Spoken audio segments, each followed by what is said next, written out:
Start होती है जहाँ पर हम मियो नाम की एक लड़की को देखते हैं। ये एक फेस्टिवल में अपनी मॉम के साथ आई थी। यहाँ पर ये उसकी बर्थ मॉम थी जो कि बचपन में ही मियो को छोड़कर चली गई थी। मियो की एक स्टेप मॉम भी थी। अब फेस्टिवल में मियो की रियल मॉम मियो से कहती है कि तुम अपनी स्टेप मॉम को बता दो कि तुम मेरे साथ जा रही हो, जिस पर मियो बहुत गुस्सा करती है कि आप मुझे बचपन में क्यों छोड़कर गई थी। इसके बाद वो फेस्टिवल से चली जाती है। अब रास्ते में उसे एक कैट मैन मिलता है जो कि मास्क बेच रहा था बिल्लियों के। नेक्स्ट हम मियो को देखते हैं स्कूल में, जहाँ पर वो एक हिनोदे नाम के लड़के से टकराती है। टकराते साथ ही वो कहती है हिनोदे सनराइज, ये इसकी आदत थी। अब मियो को ये लड़का बहुत पसंद था और वो जब भी उससे मिलती थी वो ऐसे ही उससे टकरा जाती थी और कहती थी हिनोदे सनराइज। मियो बहुत ही ज्यादा रोमांटिक नेचर की लड़की थी, पर ये लड़का तो इसे लिफ्ट ही नहीं कराता था। इसके बाद मियो की फ्रेंड उसे बहुत समझाती है कि जब ये लड़का तुम्हें लिफ्ट नहीं कराता और तुम्हारे इमोशंस का ख्याल नहीं रखता तो तुम इसको छोड़ दो, ऐसे तुम खुद को हर्ट क्यों कर रही हो। जिस पर मियो उसे कहती है कि ऐसा बिल्कुल भी नहीं, कल फेस्टिवल में मैं हिनोदे से मिली थी और हमने पूरी रात साथ गुजारी थी, जहाँ पर मुझे पता चला कि वो भी मेरे जैसा ही बहुत ही रोमांटिक इंसान है। अब मियो की सारी बात का उसकी फ्रेंड को कैसे यकीन आना था। वो उसे बहुत डांटती है कि तुम उल्टी पुल्टी बातें कर रही हो। वो मियो को बहुत समझाती है कि ऐसी चीजें मत सोचो और खुद को ऐसी इमेजिनेशन से बाहर निकालो, बट मियो उसकी बात नहीं सुनती और ये दोनों अपने अपने घर चले जाते हैं। मियो की जो स्टेप मॉम थी वो भी एक टीचर थी जो कि बहुत ही काइंड हार्टेड थी, पर मियो को वो कोई खास पसंद नहीं थी। इसके बाद मियो अपने रूम में जाती है और उस कैट मैन का दिया हुआ मास्क पहन लेती है, जिसके बाद मियो एक कैट में चेंज हो जाती है और वो यहाँ से फौरन जाती है हिनोदे के घर पर, जहाँ पर हिनोदे से बहुत प्यार से खेलता है और उसका नाम तारो रख देता है। हिनोदे उसे खुद ही बहुत मजे मजे का खाना भी बनाकर खिलाता है। वो तारो से कहता है कि मुझे चबी कैट्स बहुत ज्यादा पसंद है। यहाँ पर उसकी बहन आती है जो पूछती है कि क्या ये बिल्ली हमारी है, तो वो बताता है कि नहीं, मुझे ये तो कल फेस्टिवल में मिली थी। यानी कि जब मियो अपनी फ्रेंड को बता रही थी कि वो पूरी रात फेस्टिवल में हिनोदे के साथ थी, तो वो उस बिल्ली के रूप में ही उसके साथ थी। अब इसके बाद मियो जब घर जा रही थी तो रास्ते में उसे वही कैट मैन मिलता है जो कि उसे कहता है कि क्या तुम पूरी उम्र बिल्ली बन के रहना चाहती हो, अगर ऐसा है तो तुम मुझे अपना ह्यूमन फेस दे दो। पर मियो कहती है कि नहीं, मैं ऐसा नहीं करना चाहती, मैं पहले बिल्ली बनकर जानना चाहती हूँ कि हिनोदे को क्या चीज पसंद है और क्या चीज बुरी लगती है, जिसके बाद मैं इंसान बन जाऊंगी और उसकी गर्लफ्रेंड बन सकूंगी। अब मियो घर जाती है तो बहुत ज्यादा खाना खाने लगती है क्योंकि वो एक चबी कैट बनना चाहती थी, वो भी सिर्फ इसलिए क्योंकि हिनोदे को बहुत ही चबी कैट्स पसंद थी और वो आहिस्ता आहिस्ता थोड़ी थोड़ी मोटी भी हो रही थी। अब इसके बाद वो बिल्ली के रूप में हिनोदे से मिलने जाया करती थी, जहाँ पर वो चाहती थी कि उसके बारे में वो सब कुछ जान ले जो कि वो एक इंसान बनकर नहीं जान सकती, ये कि उसके क्या सीक्रेट्स हैं, उसकी ऐसी क्या बातें हैं जो वो किसी और से शेयर नहीं करता। अब मियो फिर से घर जा रही थी तो उसे वही कैटमैन रास्ते में मिलता है जो कि एक बार फिर से उसे पूछता है कि क्या वो एक बिल्ली बनकर रहना चाहेगी, पर यहाँ पर फिर से वो ना कह देती है। अब वो बहुत लेट हो रही थी तो जल्दी जल्दी घर जाती है और अपने रूम में जाकर सोचती है कि मैं एक लेटर के थ्रू सारी अपनी दिल की बातें हिनोदे तक पहुँचा देती हूँ।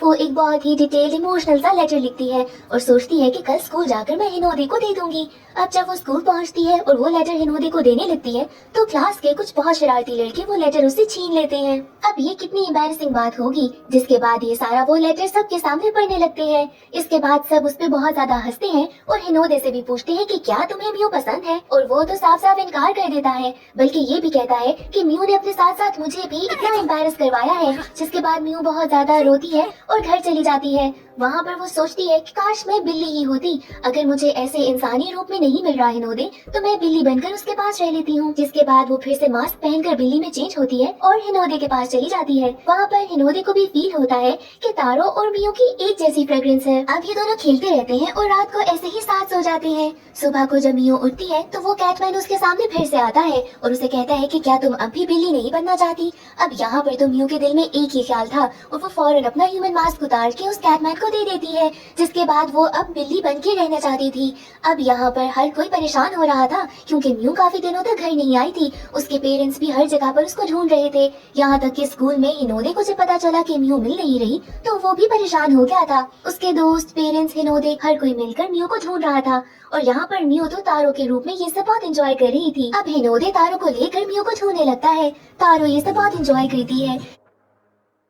हिनोदे बातों बातों में उसे कहता है कि मियो एक अच्छी लड़की थी, मुझे उसे हर्ट नहीं करना चाहिए था, वो दिल की बहुत अच्छी है और वो बिल्कुल जैसा प्रिटेंड करती है वैसी नहीं है। वो बाहर से तो बहुत गुस्से वाली लगती है पर अंदर से बहुत अच्छी है। जिसके बाद तारो को ये चीज समझ आ गई थी कि अब कहीं न कहीं हिनोदे के दिल में उसके लिए कोई न कोई तो जगह है। जिसके बाद वो अब चाह रही थी कि वो किसी तरीके से इंसान वापस बन जाए। दूसरी तरफ हम देखते हैं कि किसी बिल्ली ने मियो का कैट फेस पहन लिया था और अब वो मियो जैसी बन गई थी। अब यहाँ पर ये स्कूल वापस आती है और बिल्कुल चेंज तरीके से बिहेव कर रही थी। मियो तो बिल्कुल मियो जैसी थी ही नहीं। जहाँ पर वो बहुत खामोश थी, ये बिल्कुल ही उसके ऑपोजिट थी। यहाँ तक कि इस मियो ने तो हिनोदे को प्रपोज भी कर दिया था और ऑब्वियसली हिनोदे ने उसे रिजेक्ट कर दिया क्योंकि वो मियो की तरह बिल्कुल ही बिहेव नहीं कर रही थी। अब तारो के साथ एक मसला शुरू हो जाता है क्योंकि वो आहिस्ता आहिस्ता एक बिल्ली में चेंज हो रही थी, तो उसको सुनाई भी ठीक से दे नहीं रहा था, ना वो इंसानों की बातों को समझ पा रही थी। ये तो बहुत ही बड़ा मसला होने वाला था। अब वो जाती है मियो से मिलने के लिए क्योंकि वो चाहती थी कि किसी तरीके से वो अपनी बॉडी में वापस आ जाए, जहाँ पर वो मियो से कहती है कि मैं अब वापस इंसान बनना चाहती हूँ। और मियो जो कि कोई बिल्ली थी, वो कहती है कि हाँ मुझे भी इंसान बनकर कोई खास मजा नहीं आ रहा। बट यहाँ पर भी एक और मसला था क्योंकि मियो की आधी जिंदगी उस बिल्ली में थी और आधी उस कैटमैन में, और अब उस कैटमैन को ढूंढना भी जरूरी था। अब मियो जो कि रियल नहीं थी, एक बिल्ली थी, वो तारो से कहती है कि अगर तुम वापस अपनी बॉडी में आना चाहती हो तो मैं तुम्हें एक रास्ता बताती हूँ, जिसके बाद वो उसे बताए हुए रास्ते पर भेज देती है। तारो वहाँ पर जब चलकर जाती है तो देखती है कि वो एक बहुत ही बड़ा सा ट्री था जहाँ पर सारी की सारी बिल्लियां रहती थी। जब वो अंदर जाकर देखती है तो वो तो बिल्कुल एक कैट वर्ल्ड था और वहाँ पर वो उस कैटमैन को ढूंढने लगती है। दूसरी तरफ मियो जाती है हिनोदे के पास और उसे सारी सच्चाई बता देती है। यहाँ पर हिनोदे भी समझ आता है क्योंकि ये बात तो उसको पहले से ही पता थी कि तारो और मियो की स्मेल बिल्कुल एक जैसी थी। इसके बाद मियो से कहती है कि मेरे साथ चलो और वो भी हिनोदे को लेकर उस ट्री के पास आ जाती है। अब तारो ट्री के अंदर एक बार में जाती है जहाँ पर बहुत सारी कैट्स थी। ये सारी वो कैट्स थी जो कि पहले इंसान थी और फिर कैट्स बन गई। ये सब मियो को बताते हैं कि हम बिल्कुल खुश नहीं और कैट बनकर रहना कोई आसान बात नहीं है। तुम अगर वापस इंसान बन सकती हो तो तुम्हें इंसान बन जाना चाहिए। जिसके बाद वो अब कैटमैन को ढूंढने लगती है और आखिरकार उसे कैटमैन मिल भी जाता है। जिसके बाद वो कहती है कि मैं बिल्कुल वापस इंसान बनना चाहती हूँ। दूसरी तरफ कैटमैन को पता चल जाता है कि हिनोदे यहाँ ट्री पर आ गया है, जहाँ पर वो हिनोदे के पास जाता है और जबरदस्ती उसको एक मास्क पहना देता है। जिसके बाद उसके हाथ पॉज में बदल जाते हैं और वो वहाँ से भाग जाता है। अब जैसे ही तारो को पता चलता है कि हिनोदे उसे मिलने के लिए यहाँ पर आया है, वो बहुत एक्साइटेड होकर उसके पास जाती है। पर इससे पहले कि वो हिनोदे तक पहुँचती, कैटमैन उसे पकड़ लेता है। वो तारो को वहाँ से बाहर लेके जाने की कोशिश कर रहा था, पर यहाँ पर भी तारो उससे छूट जाती है और हिनोदे के पास आती है। अब इसके बाद हिनोदे तारो को पकड़कर वहाँ से भागने लगता है। ये सब देखकर तो हमें पता चल ही जाता है कि हिनोदे भी तारो को पसंद करने लगा है। जिसके बाद यहाँ पर दोबारा से कैटमैन उनके पास आता है और कहता है कि अब थोड़ा सा ही टाइम रह गया है और तुम लोग ऐसे ही फंस जाओगे। यहाँ पर दोनों कैटमैन की बहुत ही ज्यादा मिन्नतें करते हैं कि हमें वापस में चेंज कर दो, बट वो बिल्कुल इनकी बात नहीं सुनता। जिसके बाद बाकी सारी वो कैट्स जो कि किसी जमाने में इंसान हुआ करती थी, आकर कैटमैन पे हमला कर देते हैं। जिसके बाद इनके मास्क गिर जाते हैं और ये लोग मास्क पहनकर वापस अपनी फॉर्म में आ जाते हैं और ये दोनों बहुत ही ज्यादा खुश होते हैं और इस हैप्पी एंडिंग के साथ मूवी खत्म हो जाती है।